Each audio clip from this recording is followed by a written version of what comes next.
जय हिंद दोस्तों। तो हम लोग एंशिएंट हिस्ट्री का एमसीक्यू क्वेश्चन कर रहे थे। तो चलिए हम इस वीडियो में आगे देखते हैं क्या क्या क्वेश्चन है।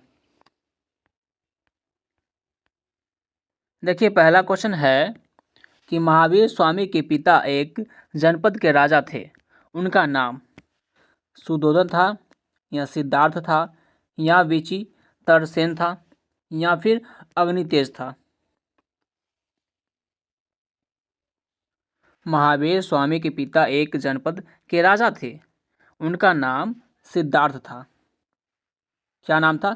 सिद्धार्थ था। तो ऑप्शन नंबर बी हो जाएगा। आगे देखते हैं क्वेश्चन। आगे क्वेश्चन है, महावीर स्वामी का जन्म ईसा से 6वीं शताब्दी पूर्व। ऑप्शन है वैश्य कुल में हुआ था, या क्षत्रिय कुल में हुआ था, या ब्राह्मण कुल में हुआ था, या फिर उपरोक्त में से किसी कुल में भी नहीं हुआ था।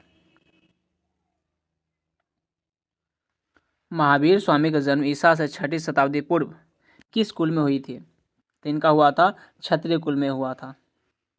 तो महावीर स्वामी का जन्म किस कुल में हुआ था? तो ये हुई थी क्षत्रिय कुल में हुआ था। आगे देखते हैं क्वेश्चन।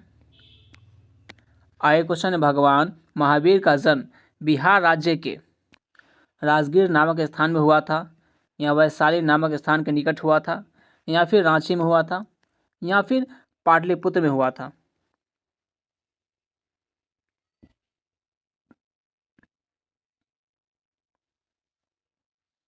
तो भगवान महावीर का जन्म वैशाली नामक स्थान के निकट हुआ था। ऑप्शन नंबर बी हो जाएगा। आगे देखते हैं क्वेश्चन। आगे क्वेश्चन है, जैन धर्म की मान्यता के अनुसार उसके 24 तीर्थंकर हुए हैं, किंतु जैन धर्म को एक सुव्यवस्थित रूप से प्रतिष्ठित करने का श्रेय ऋषभदेव को प्राप्त हुआ है, या महावीर को प्राप्त हुआ है, या फिर बाहुबली को प्राप्त हुआ है, या फिर आदिनाथ को प्राप्त हुआ है।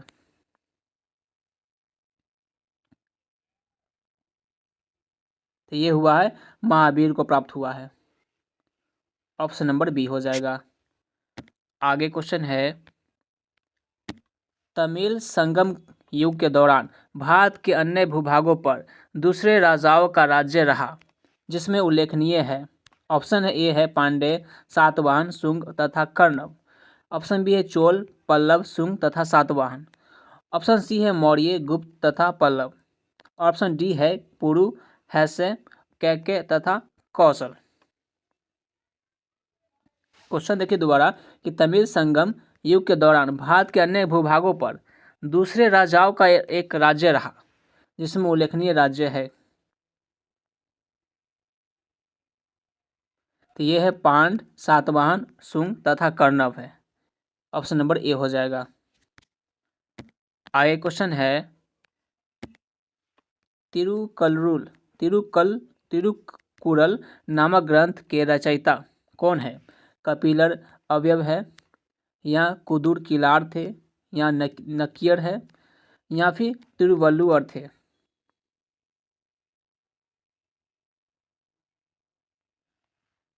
तो वो थे तिरुवल्लुवर थे, यानी ऑप्शन नंबर डी हो जाएगा। आगे क्वेश्चन है, पहले संगम के संबंध परंपरागत रचना उपलब्ध नहीं है, किंतु दूसरे की मुख्य रचना तोलाकापियम उपलब्ध है, जो एक महाकाव्य है, खंड काव्य है, या सूत्रबद्ध रचना है, या फिर इतिहास ग्रंथ है।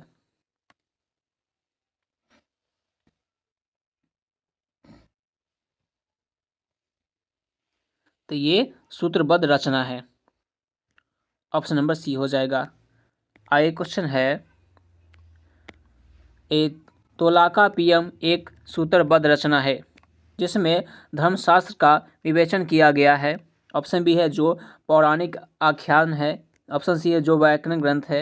ऑप्शन डी है जो जीवन चरित्र है।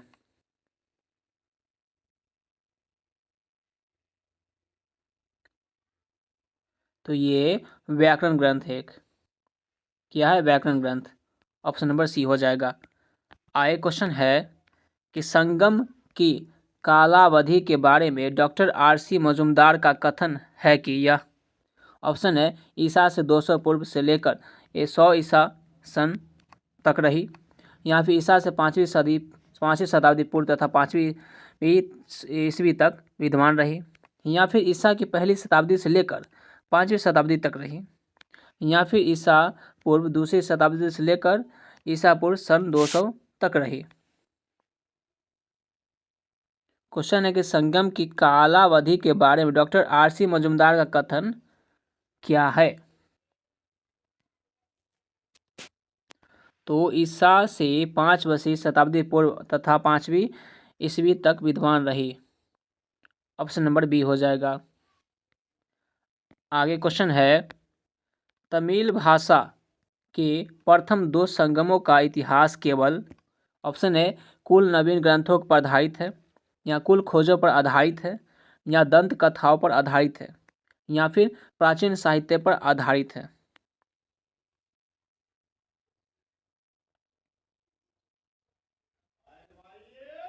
तो ये दंत कथाओं पर आधारित है। ऑप्शन नंबर सी हो जाएगा।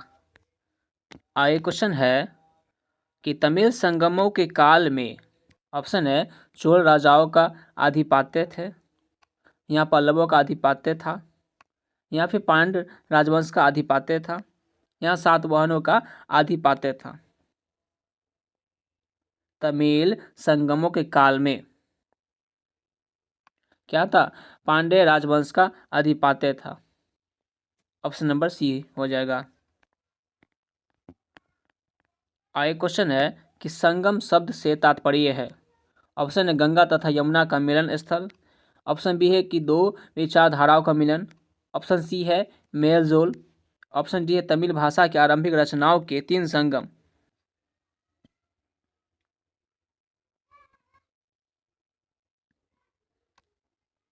संगम शब्द से तात्पर्य है तमिल भाषा की आरंभिक रचनाओं की 3 संगम। ऑप्शन नंबर डी हो जाएगा। आगे क्वेश्चन है कि ब्राह्मण क्या है? ऑप्शन है अरण्य ग्रंथ है, या दार्शनिक कृतियां हैं, या विधि ग्रंथ है, या फिर वेदों की गद्यात्मक व्याख्या है।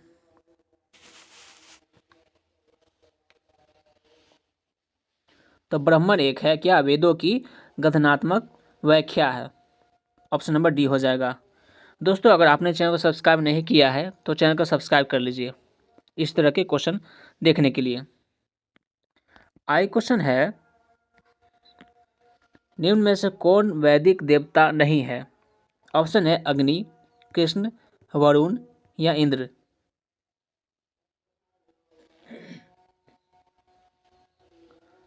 तो वैदिक देवता कौन है? कृष्ण नहीं है। ऑप्शन नंबर बी हो जाएगा। आगे क्वेश्चन है, निम्नलिखित में से कौन सा सिद्धांत उपनिषद से संबंधित नहीं है?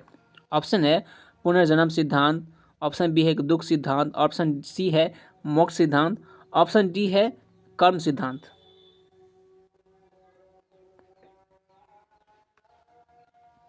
तो ये हो जाएगा दुख सिद्धांत हो जाएगा, जो कि उपनिषद से संबंधित नहीं है।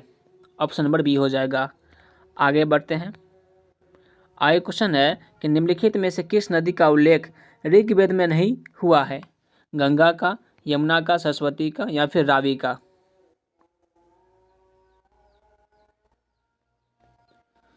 तो गंगा नदी का उल्लेख नहीं हुआ है ऋग्वेद में। ऑप्शन नंबर ए हो जाएगा। आगे क्वेश्चन है, चित्रित धूसर मृदभांड का संबंध किस काल से है? ऑप्शन है हड़प्पा सभ्यता से, ऑप्शन बी है कि वैदिक सभ्यता से, ऑप्शन सी है कुषाण काल से, ऑप्शन डी है मौर्य काल से। चित्रित धूसर मृदभांड का संबंध किस काल से है? तो इनका संबंध वैदिक सभ्यता काल से है। ऑप्शन नंबर बी हो जाएगा। आगे क्वेश्चन है, प्राचीन वैदिक ग्रंथों में निम्नलिखित में से किसका उल्लेख नहीं है? ऑप्शन है बाल विवाह, विधवा विवाह, नियोग प्रथा, या सती प्रथा। नहीं, स्त्री शिक्षा है। ऑप्शन नंबर डी में स्त्री शिक्षा है। प्राचीन वैदिक ग्रंथों में निम्नलिखित में से किसका उल्लेख नहीं है? तो ये बाल विवाह का उल्लेख नहीं है। ऑप्शन नंबर ए हो जाएगा। आगे क्वेश्चन है कि ऋग्वेद में निम्न में से किस देवता का उल्लेख नहीं है? विष्णु का, मारुत का, ब्रह्मा का, सोम का।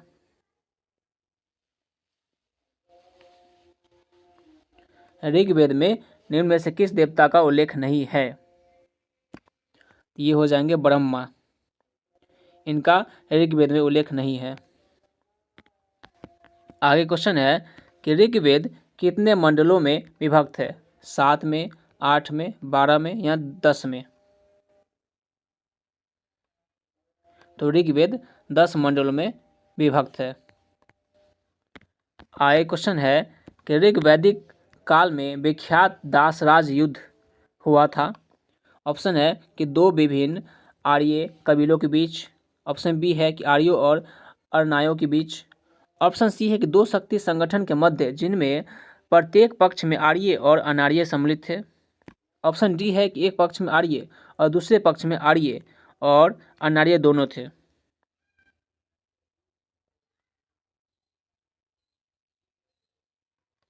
ऋग्वैदिक काल में विख्यात दासराज युद्ध हुआ था। ये एक पक्ष में आर्य और दूसरे पक्ष में आर्य और अनार्य दोनों थे। तो ऑप्शन नंबर डी हो जाएगा। आगे क्वेश्चन है कि वैदिक काल में रत्नी के विषय में कौन सा कथन सही नहीं है?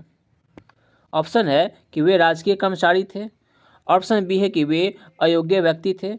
ऑप्शन सी है कि वे राजकीय सेवा में रत कुलीन थे। ऑप्शन डी है कि वे रत्न धारण करना पसंद करते थे।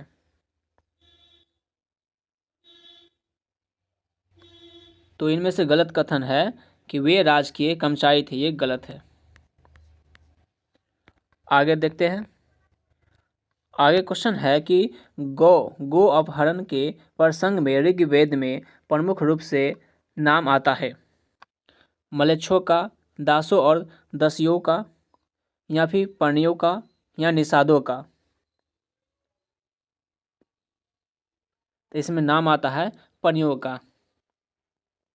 ऑप्शन नंबर सी हो जाएगा।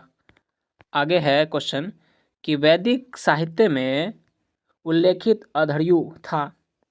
ऑप्शन है कि वैदिक राजन का एक सहयोगी था, या रत्नी में एक प्रकार का रथ, या यज्ञ पुरोहित का एक भेद।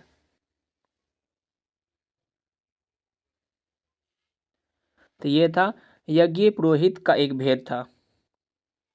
ऑप्शन नंबर डी हो जाएगा। आगे क्वेश्चन है कि जंगल की देवी अरण्यानी का प्रथम उल्लेख है। ऑप्शन है कि ऋग संहिता में। ऑप्शन बी है कि अथर्ववेद में। ऑप्शन डी है कि आरण्य ग्रंथों में। और ऑप्शन डी है कि उपनिषद ग्रंथों में। तो इसका उल्लेख किया गया है ऋग संहिता में किया गया है। ऑप्शन नंबर ए हो जाएगा। तो दोस्तों आज का क्वेश्चन यहीं पे समाप्त होती है। और अगर आपने चैनल को सब्सक्राइब नहीं किया तो चैनल को सब्सक्राइब कर लीजिए, इस वीडियो को लाइक कर दीजिए और इस वीडियो को अपने दोस्तों के साथ शेयर कीजिए ताकि उन्हें भी इस क्वेश्चन का फ़ायदा मिल सके। मिलते हैं अगले वीडियो में।